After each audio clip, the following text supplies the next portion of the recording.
Epstein files, Bharat America व्यापार करार आणि या दोन्ही मुद्द्यांवरून काँग्रेस नेत्या प्रियांका गांधी यांनी पंतप्रधान नरेंद्र मोदींवर केलेला आरोप, यामुळे राजकीय वातावरण चांगलेच तापले आहे. नेमकं काय आहे प्रकरण, आरोप काय आहेत आणि सरकारची भूमिका काय आहे, हे सगळं आपण सोप्या भाषेत समजून घेऊया. अमेरिकेत जेफ्री एपस्टीन या उद्योगपतीशी संबंधित असलेल्या प्रकरणातून काही गोपनीय कागदपत्रे आणि न्यायालयीन नोंदी सार्वजनिक झाल्या, त्यांनाच एप्स्टीन फाईल्स असं म्हटलं जात आहे. या फाईल्समध्ये आंतरराष्ट्रीय पातळीवरील अनेक प्रभावशाली व्यक्तींची नावे, त्यांचे संबंध आणि त्यांच्यावर झालेले आरोप यांचा उल्लेख असल्याचा दावा केला जातो. या प्रकरणामुळे अमेरिकेसह जगभरात मोठी खळबळ उडाली आहे. भारतातही या फाईल्सचा संदर्भ देत विरोधकांनी केंद्र सरकारवर प्रश्न उपस्थित करण्यास सुरुवात केली आहे. याच पार्श्वभूमीवर काँग्रेस नेत्या प्रियांका गांधी यांनी पंतप्रधान नरेंद्र मोदींवर निशाणा साधला आहे. त्यांचा आरोप असा आहे की एप्स्टीन फाईल्स संदर्भात आंतरराष्ट्रीय दबाव निर्माण झाला असू शकतो आणि त्याच दबावाचा परिणाम भारत अमेरिका व्यापार करारावर दिसून येत आहे.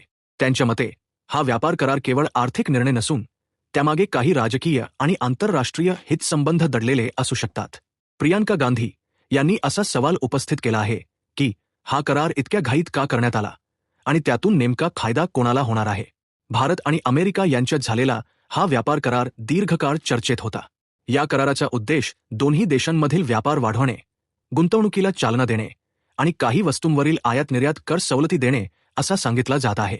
मात्र काँग्रेसचा दावा आहे की या करारामुळे भारतीय शेतकरी, लघुउद्योग आणि स्थानिक बाजारपेठांवर विपरीत परिणाम होऊ शकतो.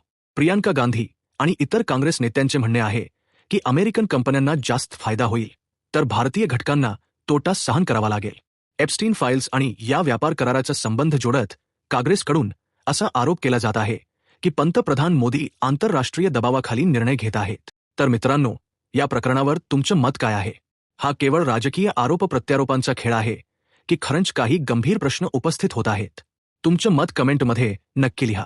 व्हिडिओ आवडला असेल तर लाईक करा, शेअर करा आणि अशाच सविस्तर आणि विश्वासार्ह बातम्यांसाठी आमच्या चॅनलला सबस्क्राईब करायला विसरू नका. पुढील व्हिडिओत पुन्हा भेटू, तोपर्यंत सर्जनशील न्यूज.